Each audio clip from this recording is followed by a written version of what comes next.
हम भी उसको ध्वस्त करेंगे साबित कदमों से। चप्पा चप्पा गूंज उठेगा इंकलाब के नारों से। फिर मैं भी जो है ना आपको लीगली मिलेगा, मैं भी किराया दे रहा हूँ 15,000 रुपये, मैं भी किराया दे रहा हूँ। और मैंने लीगली काम किया, आज तक लीगली काम किया। तो लड़े तुमसे कदम कदम पे, लड़े तुमसे कदम कदम पे, लड़े तुमसे कदम कदम पे, लड़े तुमसे कदम कदम पे, लड़े तुमसे कदम कदम पे, लड़े तुमसे कदम कदम पे। आज हड़ताल कल हड़ताल ना माने तो डेरा डाल, डेरा डाल, डेरा डाल, डेरा डाल, डेरा डाल। आज हड़ताल कल हड़ताल ना माने तो डेरा डाल, डेरा डाल, डेरा डाल, डेरा डाल, डेरा डाल। सरफरोशी की तमन्ना अब हमारे दिल में है, देखना है जोर कितना बाज है कातिल में। वक्त आने दे बता देंगे तुझे आसमां, हम अभी से क्या बताएं क्या हमारे दिल में है। तो इंकलाब जिंदाबाद, जिंदाबाद, जिंदाबाद, इंकलाब जिंदाबाद, जिंदाबाद, जिंदाबाद। फासीवाद हो बर्बाद, हो बर्बाद, हो मुर्दाबाद, मुर्दाबाद। एनआईए को ध्वस्त करो, ध्वस्त करो, ध्वस्त करो। एनआईए को ध्वस्त करो। लाल लाल सब लाल लाल सब सुर्ख लाल लहराएगा, होश ठिकाने, होश ठिकाने, होश ठिकाने। सब सुर्ख लाल लहराएगा, होश ठिकाने, होश ठिकाने, होश ठिकाने। सब सुर्ख लाल लहराएगा, होश ठिकाने, होश ठिकाने, होश ठिकाने आएगा। लड़े तुमसे कदम कदम पे, भाई साहब पीछे रहो, लड़े तुमसे कदम कदम पे, तुमसे कदम कदम पे। जब जब जुल्मी जुल्म करेगा सत्ता के गलियारों से, चप्पा चप्पा गूंज उठेगा इंकलाब के नारों से। जब जब जुल्मी जुल्म करेगा सत्ता के गलियारों से, चप्पा चप्पा गूंज उठेगा। करो रद्द करो, रिया करो, रिया करो, कोरोना विरुद्ध को रिया करो, रिया करो, रिया करो। ज्योति दत्त को रिया करो, रिया करो, रिया करो। सभी राजनीतिक गुंडों को रिया करो, रिया करो, रिया करो। फासीवाद मुर्दाबाद, हो बर्बाद। अरे साम्राज्यवाद मुर्दाबाद, मुर्दाबाद, मुर्दाबाद। अरे साम्राज्यवाद मुर्दाबाद, मुर्दाबाद, मुर्दाबाद। अरे इंकलाब जिंदाबाद, जिंदाबाद, जिंदाबाद। फासीवाद का एक जवाब, इंकलाब जिंदाबाद। रिया करो, रिया करो, रिया करो। अनिरुद्ध राजन को रिया करो, रिया करो, रिया करो। साथियों, आज का ये जो डेमोन्स्ट्रेशन है ये एनआईए के खिलाफ है। पिछले लगातार 1.5 से 2 साल से ये देश भर में एक्टिविस्टों को, उसमें प्रोफेसर हैं, लॉयर हैं, सामाजिक कार्यकर्ता हैं, जर्नलिस्ट हैं, फिल्म में जगह जगह पर रेड मारकर उनके घर में नॉर्मल किताबों को सीज कर रहे हैं और बता रहे हैं कि पता नहीं उनके यहाँ से जैसे कोई बम मिल गया हो। बाकी आवाज उठ रही है। यूपी, हरियाणा, पंजाब, दिल्ली करीब करीब 9 लोकेशन पर एनआईए ने रेड किया और उसमें जो हमारे एडवोकेट अजय कुमार हैं उनको अरेस्ट करके एनआईए ले गई। उनको चंडीगढ़ से अरेस्ट करके लखनऊ की जेल में डाला है। अब सोच के देख लीजिए, एक फैमिली के लिए 500 से 700 किलोमीटर दूर वहाँ जाएंगे वो लोग उनसे मिलने के लिए। ऐसा क्या जुर्म है कि उनको चंडीगढ़ से लखनऊ लेके जाया जा रहा है। 5-5 दिन का ट्रांजिट रिमांड मांगा जा रहा है, जैसे उनको पैदल लेके जाएंगे। उनके घर पर रेड मारकर उनको इंटिमिडेट किया जा रहा है ताकि वो आने वाले समय में आवाज उठाने की जुर्रत ना कर सके। किसान नेता सुखविंदर कौर, जो इस देश के सबसे बड़े मूवमेंट हाल फिलहाल के किसान मूवमेंट में बहुत एडवोकेट अजय कुमार के यहाँ एडवोकेट है। ये आइसोलेशन की रेड नहीं है, पिछले 1.5 साल से ऐसी रेडें चल रही है। अभी हाल फिलहाल में बंगाल में 5 दिन नहीं हुए, उन्होंने लिखने में रिकॉर्ड नहीं किया। उनकी गलती क्या है? उन्होंने स्टेट स्वामी के साथ में और जितने विस्थापन के खिलाफ काम किया, प्रोफेसर DN साहिबा की रिहाई के लिए उन्होंने काम किया, BK16 की रिहाई के लिए उन्होंने काम किया, CNRC के खिलाफ उन्होंने आंदोलन किया। यही उनका जुर्म है और इसी जुर्म के कारण NIA ने लगातार उनको इंटिमिडेट किया है। और जो दूसरे हमारे साथी है अनिरुद्ध राजन मानेसर में कॉन्ट्रैक्ट लेबरर को ऑर्गेनाइज करने के लिए पिछले 4 साल से यहाँ काम कर रहे हैं। मैं उनको जानता हूँ रही है लेकिन स्टेट जो कर रहा है, लोगों पर जो दमन कर रहा है, जो किसानों का हम उसके खिलाफ है और हम उसका विरोध को जेल में मारा है। और आज तक उनका नाम को हटाने के लिए कोई भी हाई कोर्ट की बेंच उनका हक है, जो उनकी मजदूरी है, जो उनको शोषण हो रहा है उसके खिलाफ सब कुछ छोड़ छाड़ के वो व्यक्ति मानेसर गया, अपना सब कुछ छोड़ छाड़ के गया।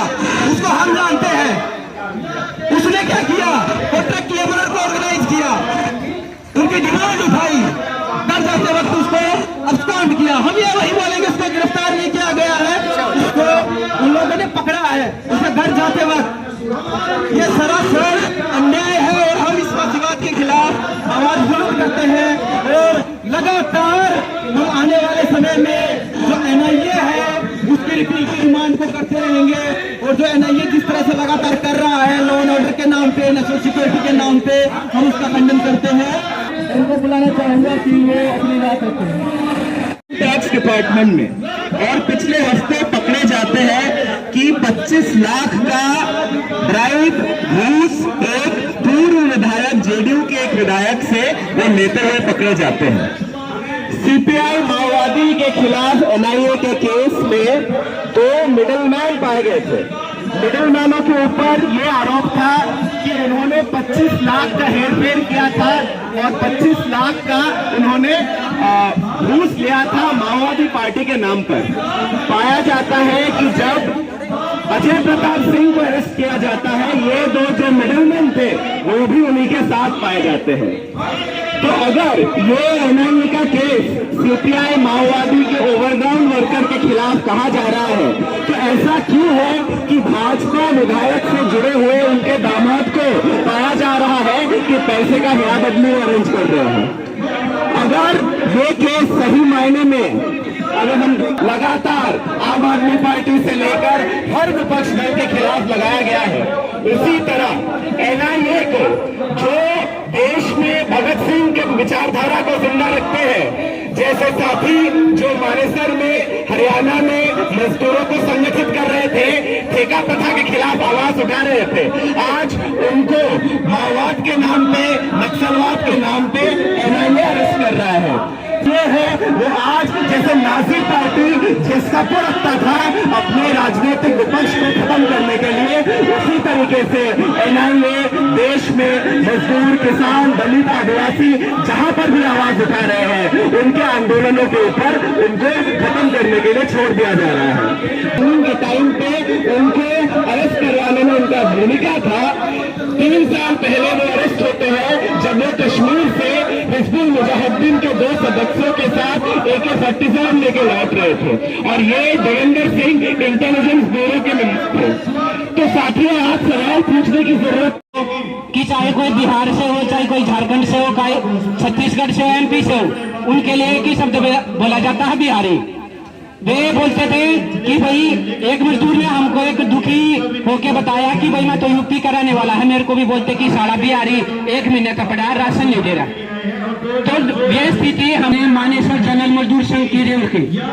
साथियों ने और मैंने जो मजदूरों की जो आम समस्याएं हैं, हमने वहां पे महसूस किया कि ठेकेदारी प्रथा पूरे देश स्तर पे देख रहे हैं, चाहे वो सेना पे देख लो, अभी जो अग्निवीर स्कीम है, मजदूरों के साथ सालों से ये 1970 में कलारा करके एक एक्ट लेके आया था, contract labour abolition and regulation act.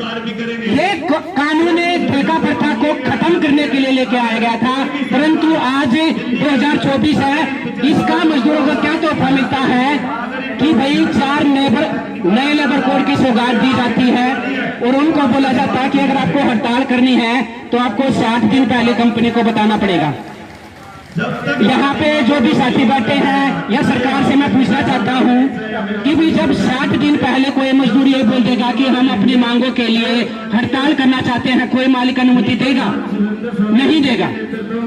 Union बनाने को लेके यूनियन ने अगर कंपनी में एक यूनियन कंपनी द्वारा बना दी जाती है तो दूसरी यूनियन को मान्यता नहीं दी जाएगी। बनाया जा रहा है, शिक्षा को जो दुकानों में बेचा जा रहा है, ये शिक्षा और स्वास्थ्य कोई बेचने की चीज नहीं है। और शिक्षा और स्वास्थ्य ऐसी बुनियादी चीजें हैं जो दुनिया के हर इंसान को फ्री मिलनी चाहिए, इक्वल मिलनी चाहिए, बराबर मिलनी चाहिए। तो जागरूक छात्र मोर्चा की यही मांग थी और इसी मांग को लेकर के हम लोगों ने नरवाना से चंडीगढ़ तक राज्यपाल को ज्ञापन देने के लिए एक साइकिल यात्रा की थी, जिसके बाद हमारे 21 साथियों के ऊपर उस टाइम देशद्रोह के मुकदमे दर्ज किए गए।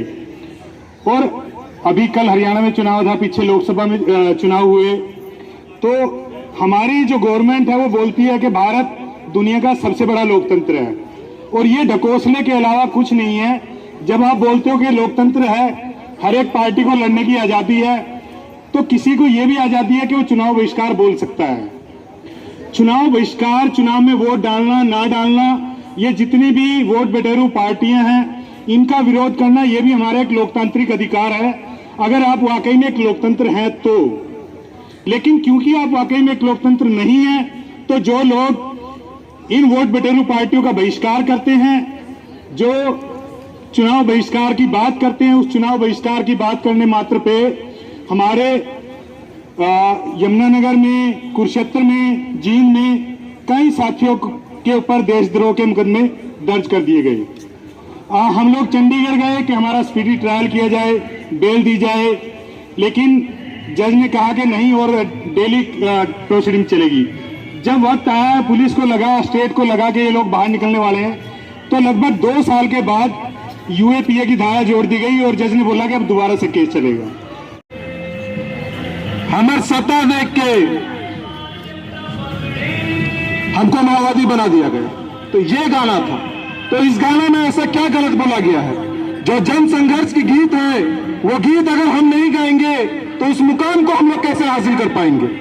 जीतन मरांडी के अरेस्ट में फादर स्टैन स्वामी ने काफी दिनों तक संघर्ष किया, काफी सालों तक संघर्ष किया। साथ में दामोदर तुरी ने भी काफी सहयोग उसमें दिया। छाया में फादर स्टैन स्वामी को एनआईए ने बगीचा से उसे अरेस्ट किया। माओवादी जेल में उनकी हत्या कर दी गई। उनको माओवादी बोलने का बस इतना ही कारण है कि भीरी जी के साथ विस्थापन विरोधी जन विकास आंदोलन, उसके साथ उन्होंने लगातार काम किया। आदिवासियों के हितों के अधिकारों के बारे में हमेशा से वो आवाज बुलंद। पहले पूरे घेर लिया जाता है और गांव को घेर के ऐसे बताया जाता है गांव वालों के कि कोई कुख्यात माओवादी घर के अंदर बैठा घुसा है और उसको हमें निकालना है। और गांव के पास वैन लगा के, पुलिस वैन लगा के अंदर जाते हैं पुलिस वाले, पहले सर्च करते हैं। सर्च करने के बाद बोलते हैं कि दामोदर जी वैन तो यहाँ नहीं है। वैन को पहले गांव के बाहर लेके जाते हैं और वैन यहाँ नहीं है तो आपको गांव और आपको पैदल चलना होगा। ये क्या करने का कोशिश कर रहे हैं? ये डर का माहौल फैलाने का कोशिश कर रहे हैं कि जो भी आदमी जन अधिकारों की बात करेगा, उसके साथ इसी तरह का सरकार दमन करेगी। जब उनकी आवाज उठाते हैं, सरकार अधिकारों की जो लड़ाई लड़ते हैं, उन पर झूठे मुकदमे केस लगाकर अंदर डाल रही है। लगातार हम हरियाणा के अंदर भी देखेंगे, छात्रों के ऊपर भी अलग अलग तरीके से केस लगाकर उन्हें जेलों में घूस रही है। बनारस यूनिवर्सिटी के अंदर एक संगठन के अंदर एक महिला छात्र के साथ एबीवीपी के गुंडे गैंग रेप करते हैं, उनके साथ छेड़खानी करते हैं। उसके बाद जो छात्र आंदोलन करते हैं, उनको सजा देने के बजाय एबीवीपी गुंडों को, छात्रों को ही यूनिवर्सिटी से निकाल देते हैं। आज हम देखेंगे कि अपने देश के अंदर किस तरीके का लोकतंत्र बचा हुआ है। उस समय में भगत सिंह ने कहा था कि लोकतंत्र एक ढकोसला है। आज भी हम देखेंगे कि अपने देश के अंदर किस तरीके का लोकतंत्र है। जो मेहनत के लिए इंसान है, उनकी आवाज दबा दी जाती है। जो पूंजीपति ठेकेदार हैं, उनकी आवाज को ऊपर उठाया जा रहा है। दोस्तों, आज हम गामा में जाएंगे तो आज अपन भी देखना पड़ेगा जो आईबी है, एनआईए है, उसमें आरएसएस डायरेक्ट इन्वॉल्वमेंट होने लग रहा है। और एडवोकेट अजय कुमार हैं और जो अपने मजदूर साथी हैं अनिरुद्ध राजन, इन्होंने तो आज अपन ने देखना पड़ेगा कि आप उनके सपने ने और कितना आगे बढ़ा सका, क्योंकि उनका जो रिपील है वो अपने संघर्ष पे डिपेंड करे कि आप अगर अपने इंस्टीट्यूशंस में, अपने गामा में, अपने शहर में अगर वो दबाव बना पाएंगे तो जो साथी के जो सपने हैं उनने भी और उन साथियों ने भी आप बचा पाएंगे। तो धन्यवाद साथी जो आपने टाइम दिया। और अगर देश की सुरक्षा ये होती है कि बेजमीरी जिंदगी के लिए शर्त बन जाए, अगर देश की सुरक्षा ये होती है कि बेजमीरी जिंदगी के लिए शर्त बन जाए, आंख की पुतली से हाँ के अलावा कोई भी शब्द अश्लील होए, मन बदकार घड़ियों के आगे दंडवत झुका रहे, तो हमें देश की सुरक्षा से खतरा है। आज के समय में हम देख रहे हैं कि जो राजकीय दमन है इतना ज्यादा बढ़ गया है, जो स्टेट है वो हमसे इतना ज्यादा डर रहा है कि हर वो इंसान जो आवाज उठा रहा है, जो इनकी इस इंपीरियलिस्ट लूट को एक्सपोज कर रहा है, जो इस फैसिस्ट ब्राह्मणिकल हिंदुत्व स्टेट के अगेंस्ट बोल रहा है, जो डेमोक्रेटिकली बोल रहा है, उसके ऊपर यूएपीए चार्जेस लग करे जा रहे हैं, उसके ऊपर एनआईए के रेड करे जा रहे हैं। साथी अजय और अनिरुद्ध को अरेस्ट किया गया। सब लोग, पूरा ये स्टेट बड़ा बड़ा छापता है, उनके बारे में बोलते हैं। क्या बोलते हैं उनके बारे में? कि वो नक्सली है, कि वो माओवादी है, कि वो ओवरग्राउंड अंडरग्राउंड। क्या कोई भी ये बोलता है कि उन्होंने क्या काम किया है? कि उन्होंने, साथी अनिरुद्ध ने मजदूरों के हक में बात करी है, उन्होंने साथियों ने आदिवासी के हक में, दलित के हक में बात करी है, वो फोरम अगेंस्ट वॉर पीपल में थे, उन्होंने जो करिए इस बारे में स्टेट नहीं बोलता है। इस तरीके से ये जो माओवादी टैग है इसको यूज किया जाता है लोगों को डिह्यूमनाइज करने के लिए, उनको डिलेजिटिमाइज करने के लिए, उनकी हत्या को, उनके जेनोसाइड को, उनके मर्डर को, उनके फेक अरेस्ट को, उनके फेक एनकाउंटर को, उनके रेप तक को जस्टिफाई करने के लिए। और यही चीज हम अभी स्टूडेंट्स उसमें देखते हैं, किस तरीके से इनकलाबी छात्र मोर्चा हो या फिर आरएसएफ हो, उनके साथियों पर रेड करी गई। किस तरीके से जब बीएससीएम में भी वॉल पेंटिंग करी तो फिर उनको रेड टैग किया गया। हम लोगों को बोला गया that we are the frontal organisation of the CPI Maoist. इस तरीके से ये लोग स्टूडेंट्स पे भी दमन बढ़ा रहे हैं। जैसे अभी साथी दीपक ने बोला अभी कि इन्होंने बोला है कि जो स्टूडेंट है वो सबसे अहम कड़ी है। क्यों? क्योंकि लोगों को ऑर्गेनाइज करते हैं। कैसे ऑर्गेनाइज करते हैं? क्या करते हैं? उनको पढ़ाते हैं।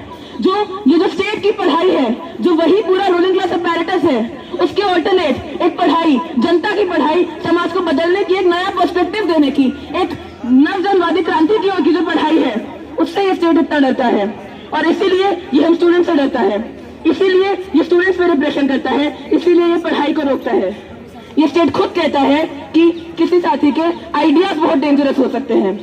उनका साईं बाबा को जब उनका अक्विटल डिनाई किया था तब यही बोला था, his brain is too dangerous, that is how scared this Brahmanical Hindutva fascist state is of ideas. और इसीलिए ये हमारे कैंपस में भी, चाहे वो डीयू कैंपस से क्यों ना हो, वहां पे इतना सेक्टराइजेशन करते हैं, वहां पे मिलिटराइजेशन करते हैं। हम लोग प्रोटेस्ट करें तो इतने सारे लोग हमें आते हैं डिटेन करने के लिए।